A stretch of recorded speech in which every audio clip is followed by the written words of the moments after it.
a lot of attention at the Kentucky Derby was not on the horses or the trainers or the owners. It was on the fact that Aaron Rodgers and some of his friends were attending the Kentucky Derby. And Rodgers even did an interview where he talked about what his personal positions were on horses and everything else, but he mostly dodged any discussion surrounding the Green Bay Packers.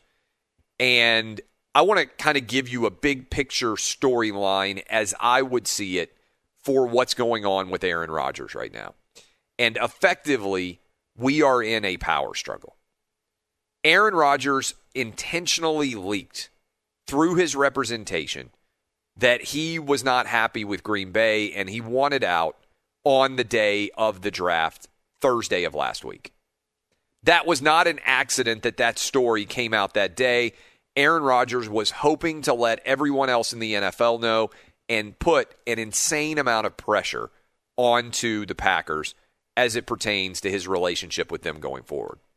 And in particular, I think what he wants to do is force a trade. And not only does he want to force a trade, he wants to force a trade to a team that he wants to go play for. I think that team is the Broncos. I'll explain why as we move on throughout this discussion.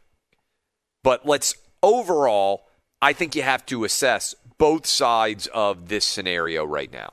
We talked a lot about this with Deshaun Watson, and I'm going to talk about Deshaun Watson a little bit later in the program because I think the decision to draft Davis Mills by the Texans was one of the most telling draft picks that happened in terms of the larger context of issues in the entirety of the NFL draft.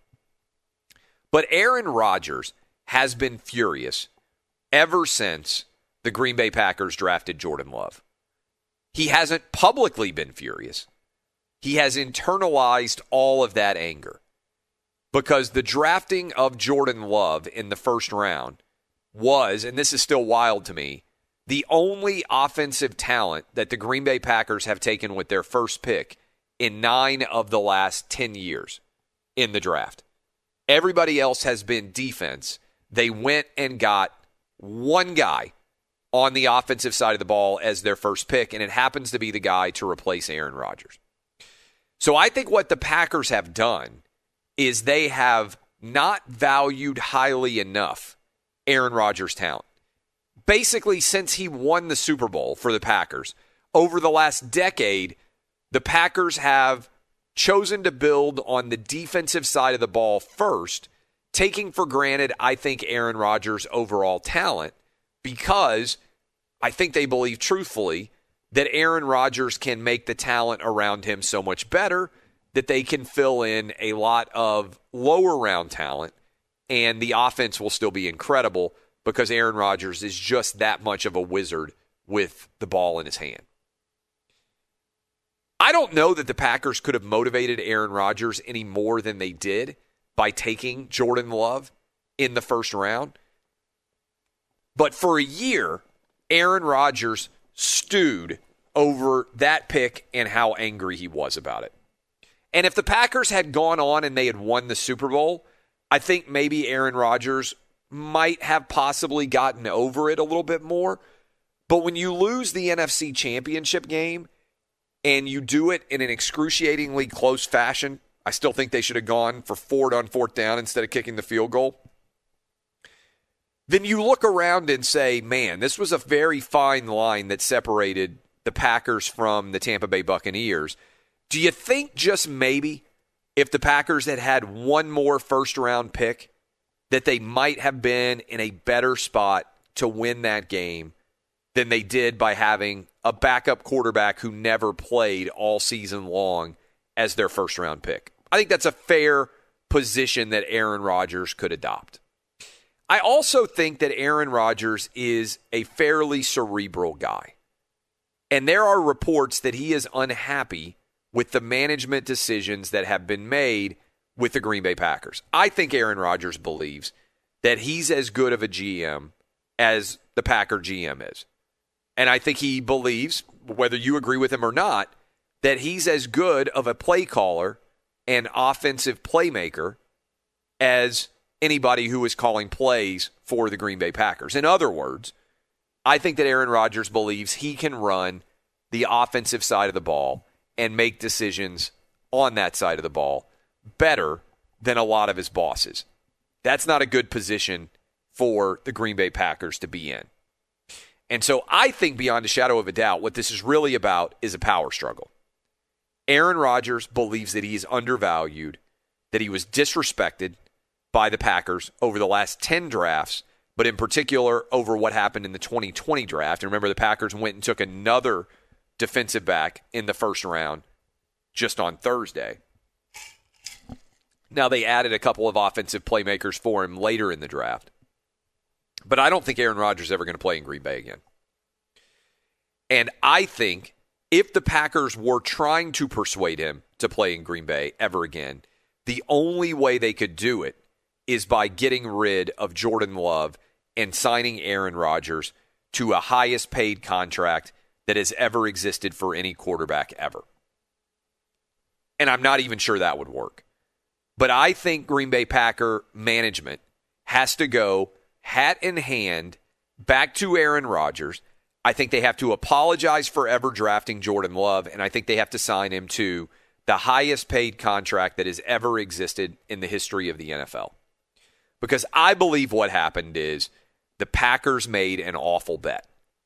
They thought Aaron Rodgers was on the downward slope of his career, that his MVP days were past, that maybe he had a year or so left as their starting quarterback, and then they were going to move on with Jordan Love.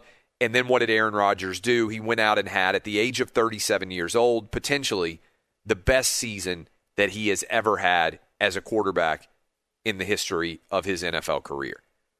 And as a result, the Packers suddenly were caught in a really difficult position because they have the future of the Packers that they've already drafted, but what sense does it make to do what they are now going to have to do if Aaron Rodgers were coming back, which is have a first-round quarterback who didn't play in the first year, probably would not play in the second year, and maybe also may not play in the third year.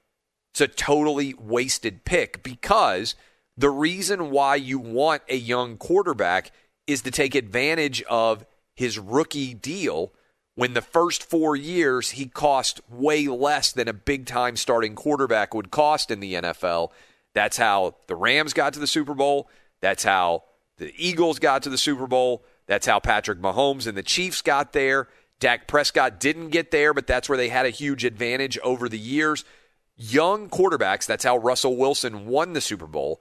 Young quarterbacks, if you can start them from day one or early in their contracts, they cost so little that you get a tremendous value for them. What the Packers did was draft a young quarterback, not play him now, and all of the value of having that young quarterback is potentially going to evaporate while the Packers still have him. So I think the Jordan Love era is basically over. I think the only way that Green Bay is going to be able to keep Aaron Rodgers is if they trade away Jordan Love. Now, I don't know if it would work because Matt Ryan's 36, but if I were the Packers, I'd get on the phone given the reports that 32-year-old Julio Jones might be on the market. I would get on the phone and say, hey, would you trade us Julio Jones for Jordan Love? Because in one fell swoop, you could try to win back Aaron Rodgers by getting rid of his potential replacement and bringing in a big-time wide receiver, the best receiver in terms of his career that Aaron Rodgers would have ever thrown to. I know Devontae Adams is really good, still relatively young. Julio Jones would be the most accomplished wide receiver career-wise that Aaron Rodgers has ever been able to throw to. And I think that would be an incredible combination to think about. Now, I'm not sure the Falcons would do it, but I would make that call and try to make it happen. If Aaron Rodgers can't be won back, though, then the Packers don't have any other option other than to trade him because reports are, and this is wild, that Aaron Rodgers would be fine going and hosting Jeopardy and basically disappearing from the NFL. He's already won a Super Bowl. He's already a first ballot Hall of Famer. He's already made over $100 million in his career with ease. He's a single guy with no kids. What does Aaron Rodgers need at this point other than freedom? And so if he wanted to go host Jeopardy, He could afford, he'd get paid a ton of money, by the way, to host Jeopardy. He could afford to pay back whatever money he owed in signing bonus to the Green Bay Packers, and he could basically call their bluff. This is a little bit different. I'm going to talk about Deshaun Watson in a while. It was a little bit different than Deshaun Watson because Deshaun Watson's 25 years old and still building his career. Aaron Rodgers has built his career. I'm not sure that he feels like he has anything left to accomplish. He may not want to retire, but there's nothing that Aaron Rodgers really can do, in my opinion. Some of you may disagree, but there's nothing that I think I can see Aaron Rodgers do that's going to change my opinion of Aaron Rodgers at this point in time. He's one of the greatest quarterbacks to ever play in the NFL. I guess if you got a second Super Bowl, it puts him in a little bit more of an illustrious camp because there are relatively few guys that have ever gotten 2 Super Bowls.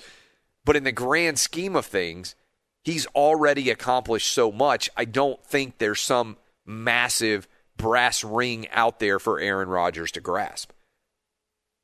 I think that it would have been hard. This is before Deshaun Watson had the 22 sexual assault lawsuits. I think it would have been hard for Deshaun Watson to sit out. I don't think it's hard for Aaron Rodgers to sit out. And ultimately, what I believe is you have to analyze all of the teams out there.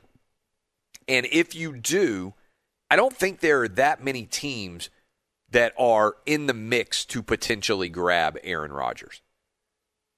Because I talked about this coming into the draft. The Bears were in the market for a quarterback. They went and got Justin Fields. The New England Patriots were in the market for a quarterback. They went and got Mac Jones. The Steelers aren't really needing a quarterback right now because Ben Roethlisberger is still starting this year. Maybe Washington is in the market. I really only see 2 teams where it makes sense, leaving aside the Texans, and I'll talk about that in a sec. But to me, really Washington, because Ryan Fitzpatrick is a good quarterback, but I don't think that Ron Rivera thinks, we're going to win a championship with Ryan Fitzpatrick. Really Washington, and more importantly, Denver, are the only 2 teams that really are in the quarterback market now. And I think Aaron Rodgers is going to end up in Denver. Why do I think that? Because the Broncos gave you a major sign that they were interested in pursuing Aaron Rodgers and were already doing it when they chose not to take Justin Fields and when they chose not to take Mac Jones. Sitting there at number 9, the Broncos went cornerback and grabbed Patrick Surtain, great player out of Alabama. But if they had truly been in the market for quarterbacks, they're sitting there with Drew Lock and also with Teddy Bridgewater. Those 2 guys combined cost you almost nothing. So with those 2 guys sitting there, it's a no-brainer that Aaron Rodgers is who the Broncos are going after. And if you told me right now, who do you think Aaron Rodgers takes his first snap for if he plays in 2021? I would put my money down on the Broncos. I think that Aaron Rodgers is headed the Broncos. And I think they're going to sell him on, you can finish your career just like Peyton Manning did. Peyton Manning came here, played with us for 4 years, went to 2 Super Bowls, was in the playoffs every year. And if you come here, Aaron Rodgers, we will get you a second Super Bowl. You might be able to finish your career with a Super Bowl win, cinematic style, just like John Elway did and just like Peyton Manning did. And if you think about it, it makes sense for the Packers to get Aaron Rodgers out of the NFC. You ship him out to the AFC. You make him go twice a year head-to-head with Patrick Mahomes, twice a year head-to-head with Justin Herbert, obviously one of, if not the most exciting young quarterbacks in the NFL right now. And you give Aaron Rodgers an opportunity with a good defense and a good defensive head coach in Vic Fangio, a lot of good young talent on that Denver Bronco team.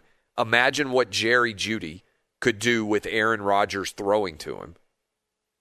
I just think it is a no-brainer for the Broncos, and I think Aaron Rodgers has painted the Packers into a corner, and they don't have a very good option in this situation. And the fact that Aaron Rodgers went public in the way he did If the Broncos came to me and said, hey, Clay, what could we do to try to avoid losing Aaron Rodgers? I think the only option they have is to throw themselves at the mercy of Aaron Rodgers and trade away Jordan Love and also try and go get Julio Jones and make aggressive moves on the offensive side of the ball such that Aaron Rodgers isn't willing to demand a trade. That's it. And in general, that's the only possibility I think that's left for the Packers.